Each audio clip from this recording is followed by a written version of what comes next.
안녕하세요. 워런 버핏처럼 매일 신문을 박준범께 읽으면서 투자의 고수가 됩시다. 웜의 신박 오늘 3월 9일 월요일 순서 시작하도록 하겠습니다. 자, 오늘도 약간 블랙 먼데이 같은 느낌을 주고 있어서 웜의 소통은 요 댓글 하나만 읽고 바로 신문 기사로 넘어가 보겠습니다. 오늘도 장중에 그래도 웜의 신박을 보시고 싶은 분들이 많으실 것 같아서 업로드를 빨리 올리기 위해서 오늘은 웜의 소통은 요 댓글 하나만 읽고 바로 전쟁 관련된 이 기사들 보면서 이번 시장이 이 전쟁이 어느 정도 영향을 미칠지 오늘 아침 모닝브리프에서도 좀 말씀드리긴 했는데 모닝브리프를 또 못 보신 분들을 위해서라도 시장에 대한 저의 견해를 또 말씀을 좀 드리겠습니다. 자, 안녕하세요 전문의 채슬리 인턴 1년이 넘었고 댓글은 처음 달아봅니다. 작년에 월간 전망도 몇 번 참가했는데 처음에는 무슨 연예인 보는 느낌이어서 전문님과 사진도 찍고 싶은 마음도 있었지만 워낙 조용한 성격이라 좋은 이야기만 듣고 조용히 갔습니다. 누구시죠? 일단 아이디는 착한 수박이시군요. 네, 마음이 상당히 착하신 분 같습니다. 요즘은 하루하루 어떤 때보다 제 심장이 벌렁벌렁거리네요. 약간의 공포로 할까요? 하루하루 전쟁 뉴스만 보면 유가가 폭등하고 전 세계의 인플레이션이 닥쳐올 거라고 하고 제 공포심은 극에 달합니다. 전쟁이 나아질 것 같은 느낌이 전혀 들지도 않고요.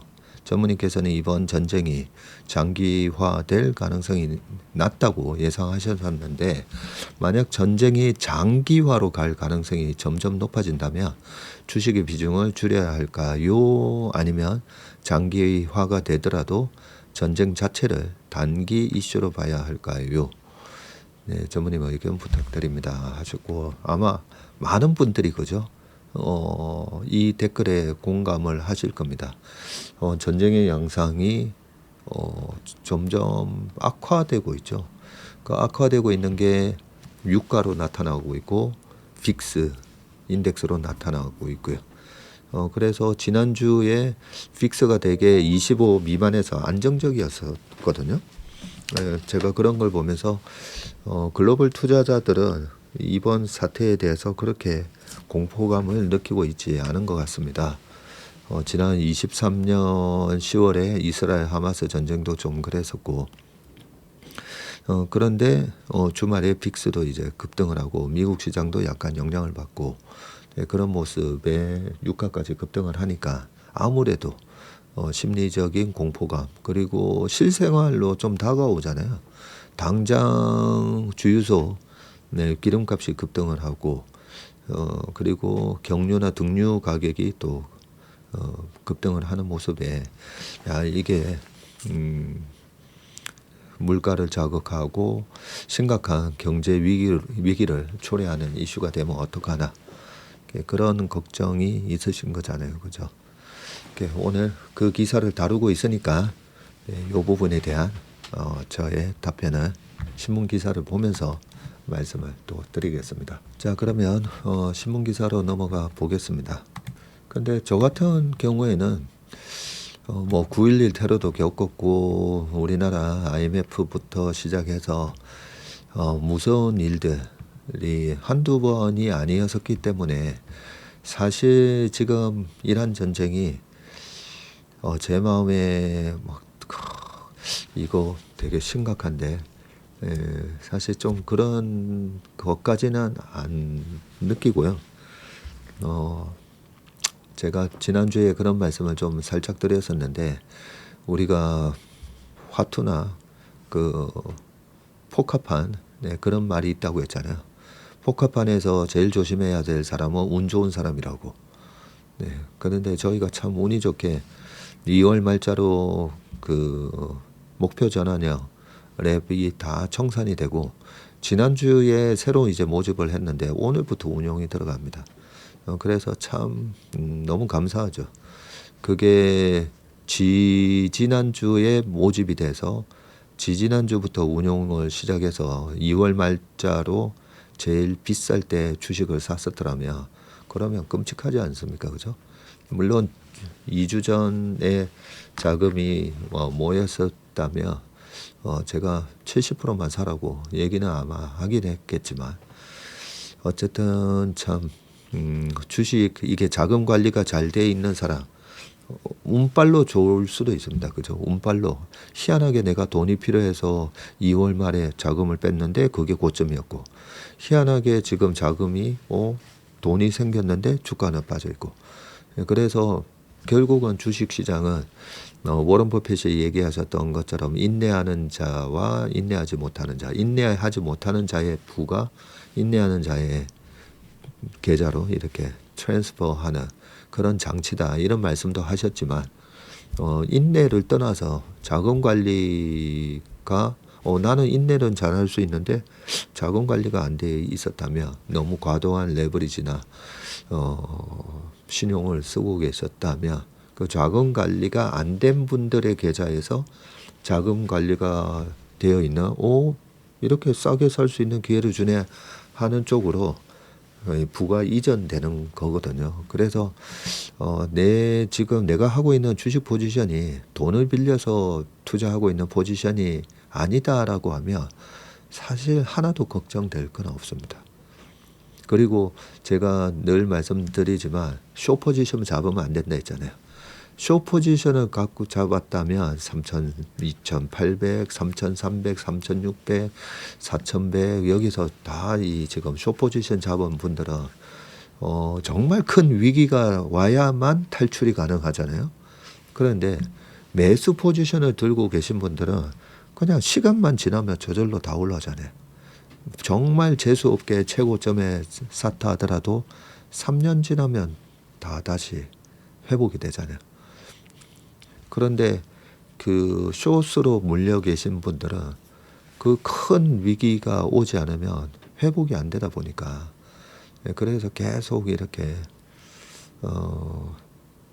천수답일 수밖에 없거든요. 그래서 그냥 내 포지션이 레버리지를 쓰고 있지 않다고 하시면 지금 여기서 여러 가지 얘기가 나올 수가 있어요.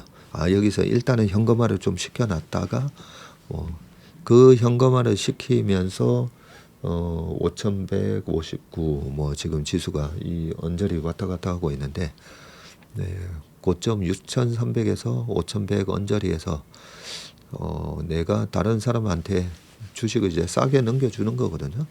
넘겨주고 물론 2008년도에 그 2080까지 갔던 2007년도에 2080까지 갔던 지수가 딱 10월이었으니까요. 딱 11개월 만에 890을 찍게 되죠. 그렇게 지수가 또 반토막이 날 수도 있습니다. 근데 그거는 구조적 약세장이라고 했잖아요. 우리나라가 글로벌하게 금융 시스템에 문제가 있든지 아니면 지나치게 최근 2, 3년 동안에 경기가 너무 화랑이고 거기에 약간 경제 주체들이 좀 흥청망청 그런 그래서 로링 트웬티스라는 그 배경이 위대한 개츠비의 시대적 배경이 로링 트웬티스잖아요. 그런 좀 흥청망청한 그런 게 있었다면 또 어느 정도 구조적 약세장을 겪을 수도 있는데 지금 이런 이슈로 구조적 약세장으로 이어지지는 않거든요. 그래서 일단 큰 결론부터 말씀드리고 그 다음에 신문 보면서 또 약간 구체적인 내용도 말씀을 드리겠습니다. 자, 첫 번째 기사는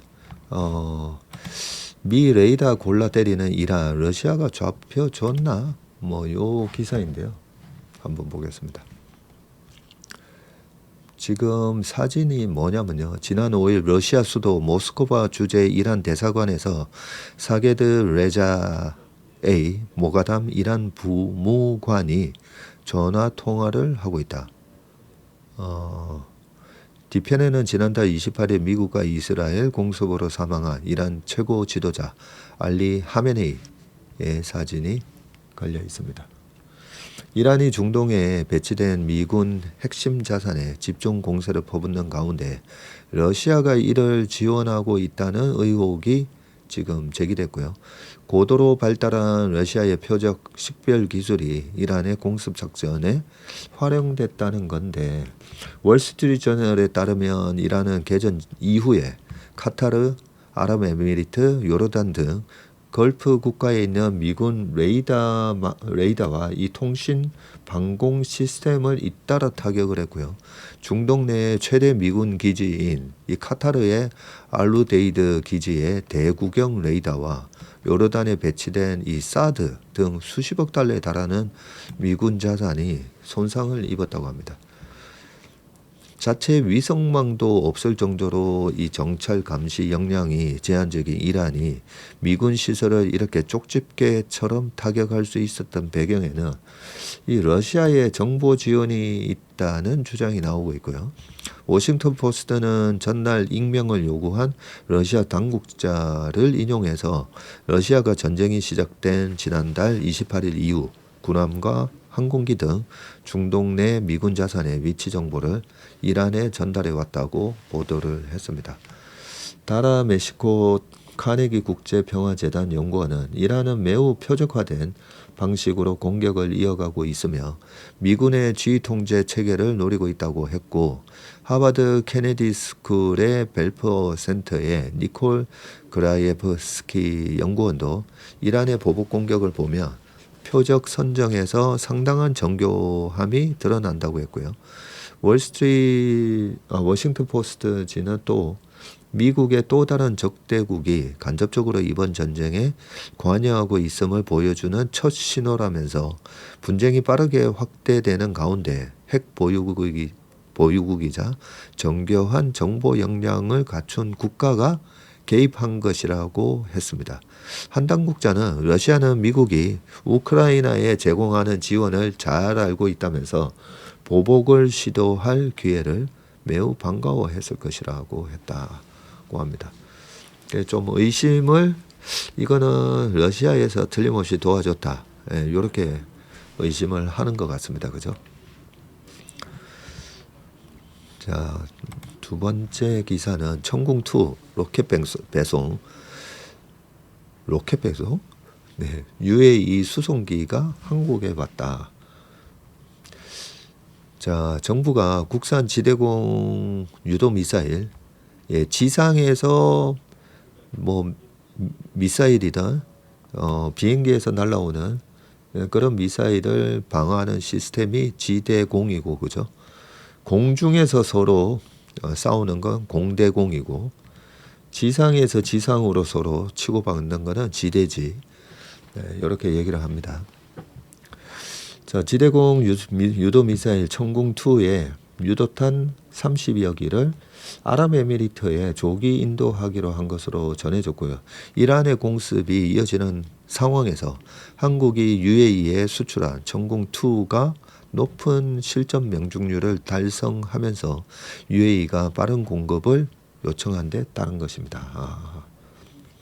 자, 지금 사진에 보시는 게 바로 한국판 패트리어트로 불리는 국산 지대공 유도미사일 천궁2의 모습이고요. 정부는 천궁2의 유도탄 30여 기를 아랍에미리트에 조기 인도하기로 한 것으로 전해졌습니다. 이날 밤 UAE 측 C-17 수송기가 대구 공항에 도착을 했는데 천궁2 유도탄 이송과 관련이 있는 것으로 알려졌고요. 천궁2 포대는 레이더, 통제소, 발사대, 유도탄으로 구성이 되고요. 정부 관계자는 이날 UAE 측의 긴급 요청에 따라서 천궁2 유도탄 물량 일부 인도 시기를 앞당기기로 했다고 밝혔습니다. UAE에 1차로 추가 공급할 유도탄은 30여 기 규모라고 하고요. 한국판 패트리어트로 불리는 천궁2는 적 항공기나 미사일 같은 공중 목표물을 탐지, 유도탄을 발사해서 격추시키는 중거리 중고도 지대공 무기입니다. 가격은 미사일 요격 방공 무기 체계인 패트리어트의 3분의 1 수준이군요. 가격이. 자, 자, UAE는 22년 LIG 넥스원과 한화 시스템, 한화 에어로스페이스 등 국내 방산업체와 천공2 10개 포대 도입 계약을 체결했고 현재 2개 포대가 실전 배치돼서 운용 중인데 UAE에 배치된 2개 포대는 최근 이란발 대규모 공습의 96% 요격 성공률을 기록한 것으로 알려졌습니다. 야, 그런 날라오는 그런 미사일을 96% 요격을 한다는 게 정말 신기하지 않습니까? 정말 그렇게 초음속으로 움직이는 그렇게 빠른 미사일을 또 미사일이 날아가서 이걸 갖다가 격파시킨다는 게 저는 정말 신기한 것 같습니다. 자, 이처럼 실전 효과가 입증이 되자 UAE는 최근 우리 정부에다가 천공2 포대를 계약서상 날짜보다 좀 빨리 공급해달라고 요청했다고 합니다. 이에 대해서 한국 측이 사우디아라비아 등 천공2 계약을 체결한 나라에 공급할 물량이 있어 조기 공급이 쉽지 않다는 입장을 전달하자 UAE가 유도탄이라도 먼저 좀 제공해 달라고 하면서 이번 조기 공급이 성사됐다고 합니다. 중동 사태가 장기화할 경우에 탄약 수요가 급증하고 방공 시스템 확충도 시급해지면서 실전 명중률을 입증한 한국산 무기 수요도 덩달아 커질 수 있다는 관측입니다. 그 전쟁의 양상만 보면 그죠? 참 옛날에 제5원소라는 영화였었죠. 그 영화에서 외계에서 왔나요? 그 여자 주인공이 레옹에 나왔던 그 마틸다 역으로 나왔던 그 여자 주인공이었던 것 같은데, 네, 그 인류의 역사에 대해서 이 컴퓨터 모니터로 2차 세계대전부터 그리고 나가사키나 히로시마에 투여됐던 핵폭탄 뭐 그런 장면들을 막 보면서 막 눈물을 흘리지 않습니까? 그죠? 왜 사람들은 왜 이런 전쟁을 해야 되나? 그죠? 네, 그런 부분이 씁쓸하긴 한데 참 이 전쟁이 일어나면 경제적으로는 그 전쟁의 옆에서 이 무기를 지원하는 나라나 그런 나라들이 또 이 전쟁에 따른 경제적 효과로 크게 사실 경제적 수혜를 보게 됩니다. 그래서 2차 세계대전에는 미국이 강대해졌고 베트남 전쟁 때문에 우리나라가 좋아졌고 한국 전쟁 때문에 일본이 수혜를 받았고 이런 와중에 참 이번 우크라이나 러시아 전쟁 이후로 이렇게 중동에서 우리가 보기에는 참 끔찍한 전쟁을 하고 있는데 우리나라 방산업체들이 크게 수혜를 보는 그런 모습이고 결국 큰 그림 중요하잖아요. 큰 그림으로 그 한국 전쟁으로 일본이 저렇게 잘 된 거라든지 이런 걸 한번 생각해 보시면 이번 전쟁이 이 장기화되고 오히려 더 심각해지네. 심각해지면 심각해질수록 경제적인 이득이 커진다. 하여튼 뭐 이런 아이러니한 일이 경제 논리입니다. 그게 경제 논리니까요. 그거는 뭐 그냥 수학이나 마찬가지죠. 자, 그런 모습에 우리나라 시총의 변화가 일어나고 있죠. 이 전쟁의 수혜를 보는 한화그룹의 시총이 계속 올라오고 한화 에어로스페이스가 시총 5등까지 올랐나요 지금? 네, 그러고 있습니다. 그래서 우리가 너무 주식 투자를 하는 입장에서는 좀 냉정하게 좀 바라볼 필요도 있습니다. 자, 그 다음에 만물상 AI가 누르게 될 전쟁 버튼인데요. 1945년 7월 첫 원폭 실험을 앞두고 핵무기 원리를 고안했던 물리학자 레오 실라르드 등 70여 명은 트루먼 미국 대통령에게 연명 상소를 보냈고요. 원자력은 살상 도구가 아닌 인류의 축복이 돼야 한다는 호소를 담은 것으로 과학자의 양심과 국가 권력이 충돌한 역사적 장면이었는데 80년이 흐른 지금 실리콘밸리에서 판박이 사건이 재현 중이다. 이란 전쟁에 AI 활용을 두고 AI 기업인 엔스로픽이 미 국방부에 반발한 데 이어서 오픈 AI의 로보틱스 총괄 케이틀린 칼리노프스키가 사표를 던졌군요. 논란의 시작은 2021년이고요. 오픈 AI의 연구 담당 부사장 아모데이는 핵심 인재들을 이끌러 나가서 엔스로픽을 세웠습니다. 반발의 핵심은 헌법적 AI였는데 AI의 인간의 비위를 맞추는 방법보다 인권과 민주주의라는 헌법을 먼저 가르쳐서 스스로 도덕적 판단이 가능하게 안전장치를 만들자는 것이었습니다. 엔스로픽이 이란 전쟁에 앞서서 살상 무기에 우리 기술을 쓰지 말라면서 미 국방부에 맞선 것도 같은 맥락이고요.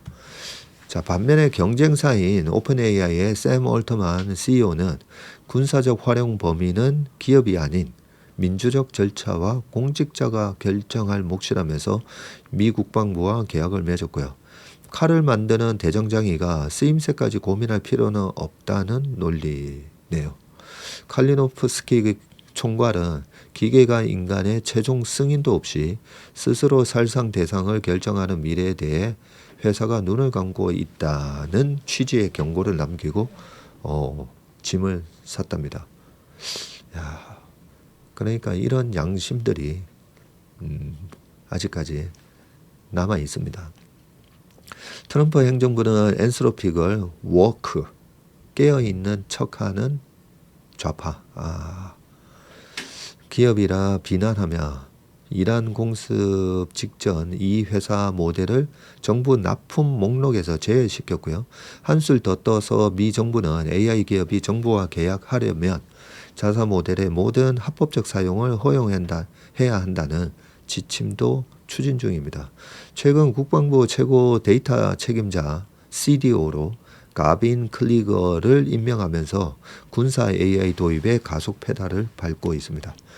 히로시마 원폭 투하 직후 후회했던 오펜하이머는 트루먼 대통령에게 제 손에 피가 묻어 있는 것 같다고 말했고요. 돌아온 것은 저 징징대는 과학자를 다시는 내 앞에 데려오지 말라는 트루먼의 면박이었다고 합니다. 지금 AI 거물들은 피 묻은 손을 정부의 결정이란 장갑으로 감추려 한다. 영국 연구진의 전쟁 시뮬레이션에서 AI가 핵 버튼을 누르는 확률은 95%네요. 그러니까요. 이 터미네이터 그 영화에서 얘기하는 게 그거지 않습니까? 결국은 이 AI가 지배하는 시대가 되면 AI 입장에서는 먼저 선제 공격이 유리하다라고 하면서 이 핵무기 버튼을 누른다는 거죠. 근데 지금도 시뮬레이션에 따르면 이 핵무기 버튼을 누를 확률이 95%라고 합니다. 인간의 절제와 공포가 거세된 결과이다. 오로지 승률만 따지는 알고리즘이 전쟁을 결정해도 되는가? 전쟁판에 뛰어든 AI를 목격하면서 인류의 머리를 짓누르는 질문이다. 이번에 스타게이트니 이러는데 그게 터미네이터에서 스카이넷이었잖아요. 그래서 결국은 인류가 멸망을 하고 그 살아남은 인류의 대장이 그 대장마저도 제거하려고 미래의 로봇이죠. 네, 그 터미네이터가 1994년 그때 영화가 그때 만들어졌고 하여튼 미래에 그 타임머신을 타고 와서 인류의 대장을 제거하러 오는 그런 영화였지 않습니까? 정말 그 영화는 제가 한 20번 이상 본 것 같아요. 20번 이상. 네, 그래서 그 장면 하나하나가 기억이 나는데 거기서 아놀드 슈왈츠제네거가 여러 가지 영화 대사 중에 I'll be right back 이라든지 아스탈라 비스타 베이비 이런 말들이 한참 그때 유행어로 거론이 됐었습니다. 그 남자 주인공이 에드워드 펄렁인가 이름이 그랬던 것 같습니다. 자, 그다음 석화업계의 이란전 직격탄 공급 불가 선언 잇따르나. 자, 여천 NCC 첫 공급 불가항력 통보가 있었는데요. 지난 4일 국내 최대 에틸렌 생산 시설인 여수의 여천 NCC가 미 이란 전쟁 발발 나흘 만에 공급 불가항력을 선언한 것을 계기로 미 이란 전쟁 여파가 산업계 전반에 빠르게 확산할 수 있다는 우려가 커지고 있습니다. 불가항력이란 통제할 수 없는 외부 요인으로 계약을 이행하기 어려울 때 책임을 면제받기 위해 선제적으로 선언하는 것이거든요. NCC는 이 나프타, 그냥 납사 이렇게 얘기를 많이 하죠. 납사를 고온고압으로 분해해가지고 이걸 분해하는 걸 이제 크래킹이라고 하고요. 그래서 분해해서 에틸렌이나 프로필렌 등 이 기초 제품을 생산하는 석유화학 산업의 출발점이 바로 이 NCC입니다. 하지만 여천 NCC는 납사 수급이 어려워지면서 생산 차질이 생길 가능성이 커지자 이 불가항력을 선언한 거고요. 그리고 NCC에서 이렇게 해서 기초 화학 제품을 만들 수 있는 에틸렌이나 프로필렌 이런 걸 갖다가 공급을 해줘야 되는데 이거 못한다는 거죠 지금. 자, 국내 주요 에틸렌 생산 시설이라고 여기 나오는데 여천 NCC가 228만 톤이고요. 한 16% 차지합니다. 그 다음에 LG화학 여수가 200만 톤, 한화토탈 대산 공장에서 152만 톤, 그리고 LG화학도 대산 공장이 있는데 거기서 130만 톤, 이렇게 해서 전체 1420만 톤이고요. 여기 대산, 여수, 그리고 울산 이렇게 지도로 잘 표시가 되어 있습니다. 석유화학 업계에서는 이번 사태가 여천 NCC를 넘어서 산업 전반으로 파장이 번질 수 있다는 우려가 나오고 있고, 재고를 감안하면 전쟁이 3월 중하순까지 이어질 경우 불가항력 연쇄 선언이 나올 수가 있다는 관측도 있습니다. 중국발 공급 과잉으로 구조조정 중인 석유화학 업계는 원자재 수급 및 비용 증가라는 예기치 못한 복병까지 만나면서 악재가 겹치게 됐고요. 자, 여천 NCC는 전남 여수의 한화솔루션하고 DL 케미칼, 옛날에 대림 산업이죠. 이 대림하고 한화가 공동으로 만드는 회사인데 에틸렌 생산 능력이 연 228만 톤에 달해서 국내 단일 에틸렌 생산 시설 중에는 최대 규모입니다. 지난 4일 업계에서 가장 먼저 불가항력을 선언할 수밖에 없었고요. 최근 2-3년간 중국발 이 공급 과잉으로 에틸렌 가격이 급락하자 여천 NCC는 지난해 47만 톤 규모 3공장 가동을 일시 중단하는 등 구조조정을 진행하고 있었는데, 이 과정에서 원자재 재고를 많이 줄여둔 탓에 이러한 사태가 갑자기 터지면서 대응을 못하게 된 겁니다. 산업통상부와 업계에 따르면 현재 국내 석유화학 기업이 보유한 납사 이 재고가 약 2주일 분량에 그치고 있고요. 이보다 전쟁이 길어지면 공급 불가항력 선언이 잇따를 수 있다는 전망이 나오고 있는데, 이번 전쟁으로 국내 전체 납사 공급의 4분의 1이 사실상 중단된 상태이기 때문이고요. 국내 납사 공급량 중에서 절반은 국내 정유사가 생산하고 나머지 절반은 수입하는데, 수입량 절반이 호르무즈 해협을 또 거쳐온다고 합니다. 납사 수급이 어려워지면 기업은 재고로 버티면서 공장 가동률을 최저 수준으로 낮추는 수밖에 없고요. 공장이 아예 멈춰서면 재가동에 또 상당한 비용이 들어가게 됩니다. 한국만의 일도 아닙니다. 이미 인도네시아, 싱가포르 등 석유화학 기업 중에도 납사 공급이 막히면서 공급 불가항력 선언을 하는 곳이 나오고 있습니다.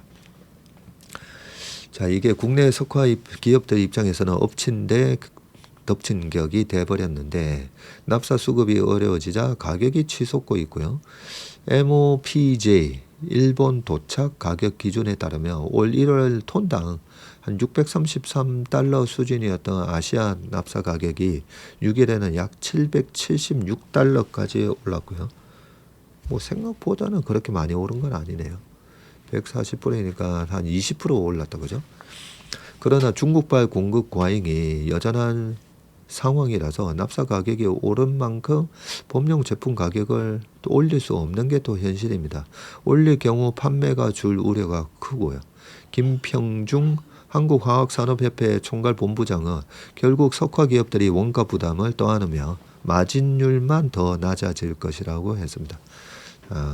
그러니까 이게 이 원재료 가격이 올라가면 제품 가격도 올려버리면서 이 판매 가격과 원재료 가격 사이에 스프레드만 유지하면 되는데 중국이 또 공급 과잉 상황에서 원재료 가격만 올라가니까 이 제품 가격은 또 못 올린다는 거죠. 자, 기업들은 정부와 중동이 아닌 미국, 인도 등에서 납사를 확보하는 방안과 국내 정유사의 납사 생산 확대를 요청하는 방안 등을 검토하는 것으로 알려졌는데 다만 해외 기업들도 대체 수급처를 찾아 나선 탓에 대응이 쉽지 않은 상황입니다.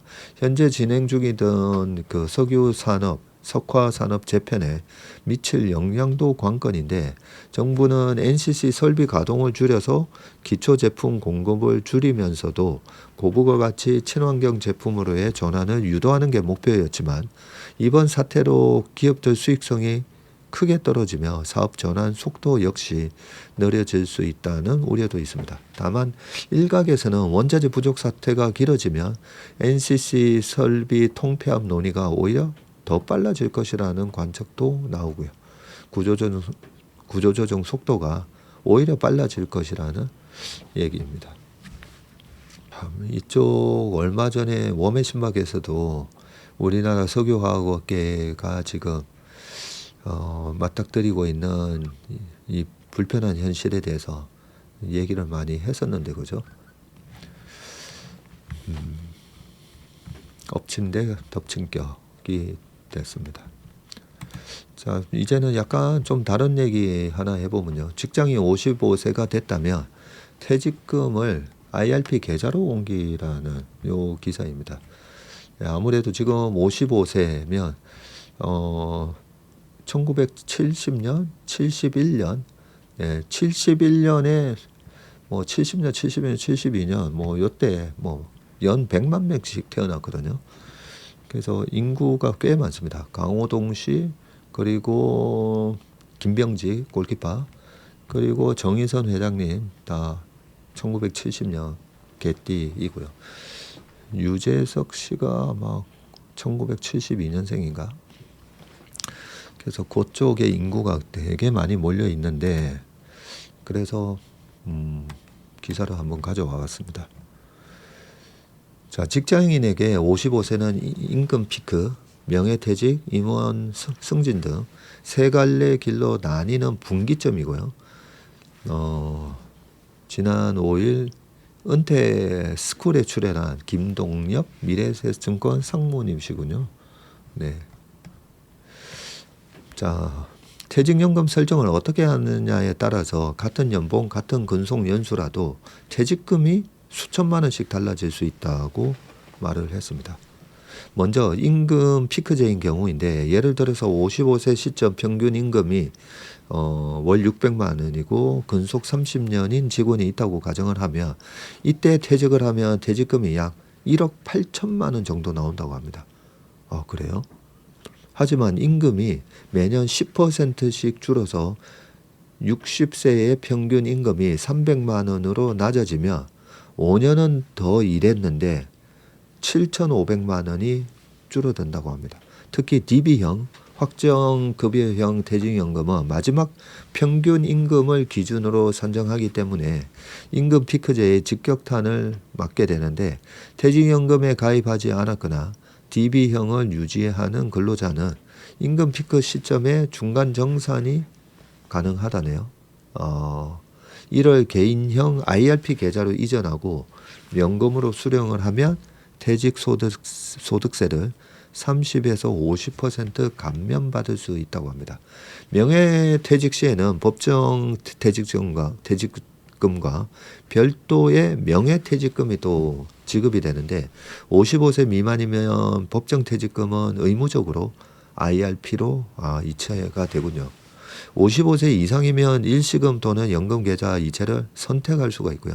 핵심은 수령 연차인데 연금을 개시해 두고 10년 동안 최소 금액만 인출하면 11년 차 이후에 낮은 세율을 적용받는다고 합니다. 21년 차 이후에는 더 낮아지게 되고요.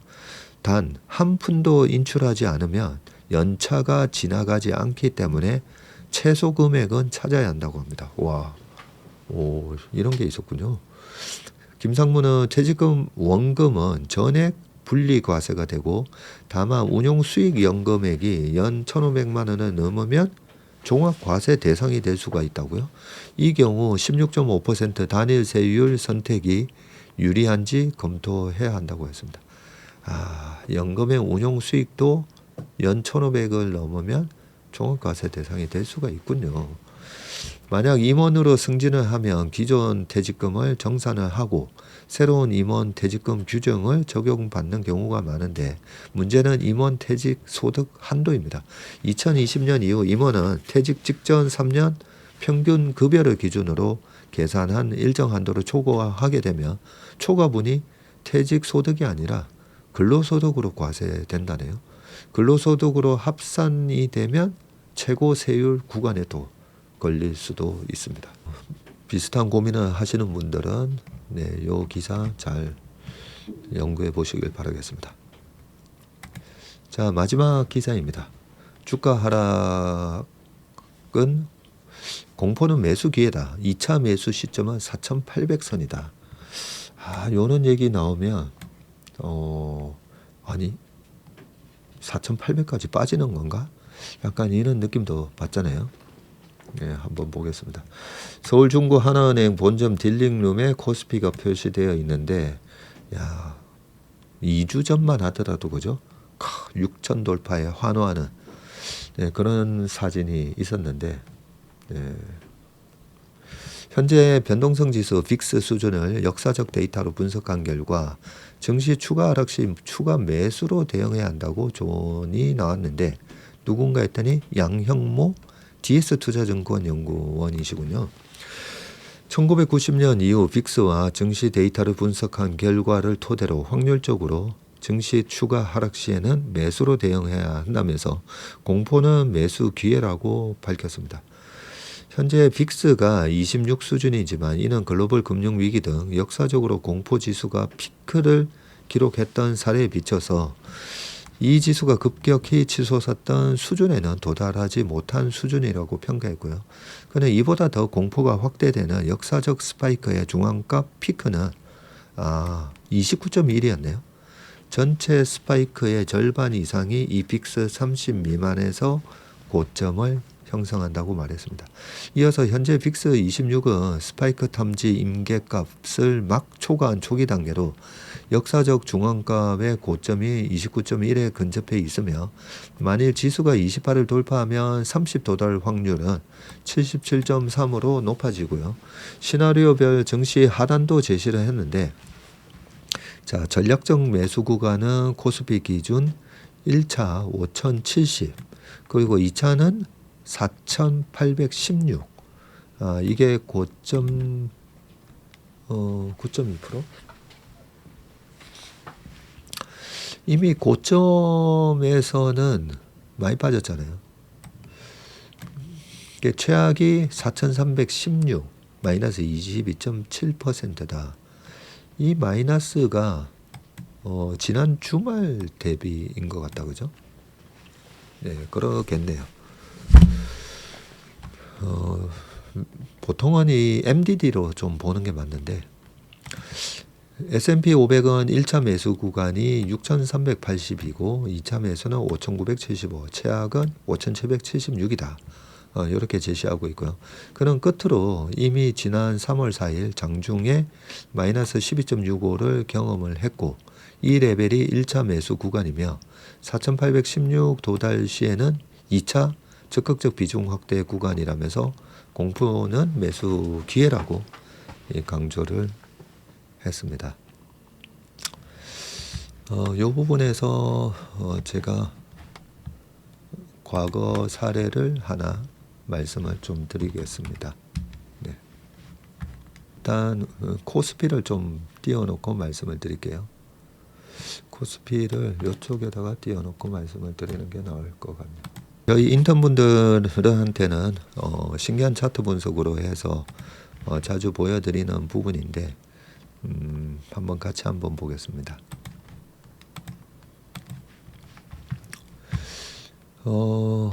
지금 코스피를 보고 계시고요. 지금 외국인들이 코스피 많이 팔고 있습니다. 11시 이후로 약간 완만해졌고요. 코스닥 매도가 오늘은 좀 이어지고 있고, 선물은 8천 계약인데 한 1조 6천억 언저리 되는데요. 선물 매도도 11시 반 정도에부터는 어느 정도 멈추고 있는데, 보통 이제 파상적인 공세를 가할 때는 요 옵션을 지수 콜옵션을 매수하는 게 아니라 콜옵션도 매도하고 풋옵션을 사거든요. 근데 옵션은 콜옵션 매수, 풋옵션 매도를 하고 있습니다. 자, 이런 와중에 지금 이번에 코스피가 어떤 모양을 보일까 제 나름대로 이제 생각을 좀 말씀드리면요. 이게 지금 일봉이지 않습니까, 그죠? 네, 이번에 그 말씀드렸죠. 이 아주 싼 영역 요때 작년 4월 달에는 우리나라 지수가 2,500 미만이었잖아요. 2,500 미만 이럴 때 발생하는 쇼크는 V자로 빠르게 올라간다. 그런 말씀을 드렸고, 이게 코로나 때도 마찬가지였었죠. 코로나 때도 1,450까지 빠졌었잖아요. 이게 왜 차트만 보고 판단을 하면 안 되냐면 밸류에이션을 갖고 판단을 함께 해줘야 됩니다. 이때가 코로나였잖아요. 코로나 때 1,450이면 우리나라 코스피 PBR이 0.55까지 빠졌어요. 그러니까 조정 없이 올라가죠. 조정 없이 올라가고, 이때 한 번 더 빠진다 막 이런 얘기가 많았었지만, 그게 과거 2007년에서 8년 무너질 때, 이때는 거품에서 우리나라 PBR 1.요때거든요. 1.9에서 무너졌었어요. 1.9에서 2085 갔을 때 2007년도에 1.9에서 무너지다 보니까 이렇게 하고 다시 빠지고, 그 전에 있었던 미국에서도 모기지 관련된 그 거품들이 싹 걷어야 되기 때문에, 그러면서 뭐 이렇게 계속 빠집니다. 어디까지 빠지냐면 밸류에이션이 아주 착해지는 영역까지 이렇게 빠지고, 이렇게 빠지다 보면 이제 쌍바닥 만들면서 나중에 이제 회복하는 모습을 보이는데, 지금과 같이 이란 전쟁, 이거 뭐야 뭐 이런 외생적인 이벤트 드리븐 약세장이잖아요. 그런데 약간 시장이 좀 과한 되게 핫한 RSI나 이런 거 보면 되게 핫했을 때 발생한 쇼크잖아요.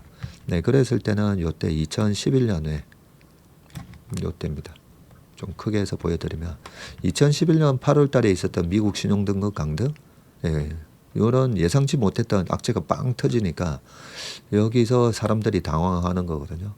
당황하면서 뭐야 하면서 확 빠지고 반등 들어가고 빠지고 이러다가 요때 첫 하락의 저점을 살짝 깨요. 그죠? 이게 9월 달이었었는데 9월 26일 첫 저점을 찍은 거는 8월 9일이었지만 8월 9일 날 요때도 밑거리 쭉 달고 9.88% 빠졌다가 마이너스 3.64로 끝났는데요.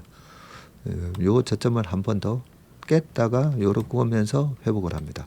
왜냐하면 미국 신용등급 강등 이슈가 더 이상의 이슈가 안 되거든요. 그러면서 오늘 아침에 제가 이런 모습을 보였는데 주도주의 변화가 나타났었는데, 그동안 이 장에 주도주였던 차 화정에서 화학 정류가 꺾이게 됩니다. 화학 정류가 꺾이게 되고 장은 이런 모습을 보이잖아요. 지금 보시다시피 2011년 급락 나오고 반등 들어오고 빠지고 막 왔다 갔다 하면서 이때부터 사실 박스피로 들어갑니다. 박스피. 그죠? 박스피로 들어가는데, 이때 삼성전자 차트를 한번 보여드리면 삼성전자가 그때 당시에 2010년 요때 차화정 장세였죠. 차화정 장세에 2011년도 장은 올라가는데 전자 별로였어요. 별로였다가 이 8월 쇼크에 같이 빠지거든요. 자, 같이 빠졌잖아요. 자, 같이 빠졌는데 8월 달부터 어떻게 되는가 보세요. 아까 10월에 쌍바닥 치는데 얘는 계속 올라가죠. 네, 계속 올라갑니다. 삼성전자, 갤럭시 노트가 히트를 치기 시작했다고 말씀드렸습니다. 네, 그러면서 삼성전자가 전 세계 스마트폰 시장에 1등을 향해 가는 그 그림 속에 지금 이런 모습이 나왔고요. 요때 난 바닥에서 잘 샀어. 근데 여기서 팔았어. 밸류 투자 하시는 분이 나 여기서 잘 팔아먹었어 했는데 그 큰 스마트폰 시장에서의 1등을 차지하는 그런 펀더멘트 좀 성장을 봤어야 되는데 이렇게 올라가죠. 계속 올라갑니다. 네. 자, 제가 지금 이 그림을 이제 보여드렸던 이유는 이번 장의 패턴이 그동안에 6,200을 6,300 갔다 왔었죠. 그래서 약간 과열 그리고 이격이 벌어진 거에 대해서 뺨을 확 한번 세게 때려줬잖아요. 그러면서 시장이 조정을 받는데 이 과열 국면에 돈이 몰리면서 약간 포모로 들어왔던 분들 그리고 신용 33조 됐다 했잖아요. 이 신용을 털고 가는 장입니다. 털고 가는 장의 모습은 좀 전에 보여드렸다. 2011년 그때 미국 신용 등급 강등 이후에 그런 모습이 저는 전개될 거라고 보고요. 그게 요즘은 시장이 되게 빨라졌잖아요. 예전엔 2달 걸릴 게 뭐 점점 더 이렇게 압축되고 있습니다. 한 주에 빠져야 될 게 하루 만에 빠지잖아요. 그래서 방금 저 차트를 더 이렇게 압축해서 어떻게 보면 주봉 차트로 보는 느낌으로 보셔도 돼요. 주봉을 띄워놓고 앞으로 시장이 요 그림처럼 될 수가 있겠구나. 그렇게 좀 판단하시면서 봐도 될 것 같고요. 그걸 이왕이면 지금 보여드리는 게 낫겠죠. 다시 한번 보여드리겠습니다. 좀 전에 보셨던 2011년 미국 신용 등급 강될 때 모습 이틀 연속 이렇게 확 빠지고 요 2주째가 마이너스 13.33까지 빠졌다가 마이너스 7 이런 모습이었는데 뭐 똑같이 전개는 되지는 않겠지만 이런 모습이고 이럴 때 뭐 여러 가지 차트로 이런 것도 막 해보거든요. 제가 피보나치 수열로 해서 이 바닥 찍고 반등이 들어올 때는 낙폭의 50%, 단기적으로는 낙폭의 62%는 회복 못하고 충분한 기간 조정 이후에는 올라옵니다. 한 65%까지 올라오는데 앞으로 약간 이런 그림이 전개될 수가 있고 그러면 이렇게 또 해보는 거죠. 해보고 낙폭의 절반 되는 수준은 얼마인가 뭐 이런 거 보면서 나름대로 좀 트레이딩을 하시는 분들은 이걸 나름대로 트레이딩 전략을 잘 세우셔야 되고요. 나는 그런 거 할 줄 모르는데 모르시면 그냥 가만히 계시면 됩니다. 아까 말씀드린 것처럼 레버리지 포지션이 아니라면 이 시장도 길어봐야 아무리 길어도 2달 그러면서 제가 보는 여러 가지 신호가 있는데 4월 말이면 다시 6,000원짜리까지 올라오는 그림이 될 거라고 예상하고 있기 때문에요. 제 말 너무 전적으로 다 믿으시지 마시고 참고하시면 좋을 것 같습니다. 오늘 웜의 신박은 여기까지 하겠습니다. 이번 한 주도 요즘 독감 유행하니까 독감 조심하시고 건강 유의하시고 독감이 왜 걸리냐면요. 스트레스 받아서 면역력이 약해져서 그런 거 아니겠습니까? 그죠?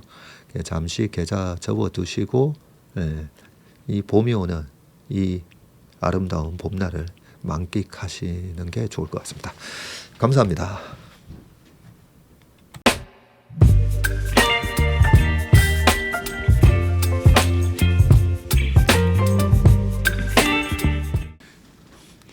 안녕하세요. 채슬리 투자자문의 박세익입니다. 최근 저와 채슬리 이름을 도용해서 투자 사이트라든지 밴드, 텔레그램, 카톡 채널 등에서 이 리딩방으로 유도한 뒤에 금전적인 피해를 입히는 이 사칭 사례가 빈번하게 지금 발생하고 있습니다. 저를 비롯해서 저희 채슬리 투자자문의 임직원들은 SNS나 온라인 채널 등을 통해서 일체의 투자자문 활동을 하지 않고 있습니다. 저희는 정식 자문을 하기 위해서는 반드시 저희 회사에 내방하셔서 계약서 작성 절차를 거쳐서 진행되기 때문에 이외의 모든 유료 무료 지금 투자자문 행위는 불법이므로 각별히 주의하시길 바라겠습니다. 의심스러운 채널이나 메시지를 받으시면요, 피해를 방지하기 위해서 즉시 신고하시거나 삭제하시길 바라겠습니다. 대부분의 사례가 이 사칭 사례에 피해를 보신 분들의 핸드폰을 제가 보면 이 방에 오셔서 무료로 투자를 도와드립니다. 뭐 이런 얘기를 하고 있고요. 거기에 보면 어떤 밴드로 특정 밴드로 유도한 다음에 돈을 송금하라고 되어 있습니다. 예, 그 과정에서 저희하고의 일체 계약 관계가 없기 때문에 그렇게 돈을 송금하라고 하는 부분에 있어서 특히나 유의를 좀 해주시기 바라겠습니다. 저뿐만 아니라 많은 또 저희 업계의 유명인을 사칭한 그런 사칭방도 많이 지금 기승을 부리고 있는데요. 공통적인 특징이 앞으로 몇백 %가 날 급등주를 알려줄 테니까 이 방에 가입을 하라. 그러고 난 다음에 금전적인 부분을 갖다가 송금을 요청하는 그런 형태의 수법을 쓰고 있기 때문에 그렇게 무료로 주식을 알려드립니다. 이런 문자를 받으시면 바로바로 삭제를 하시길 바라겠습니다.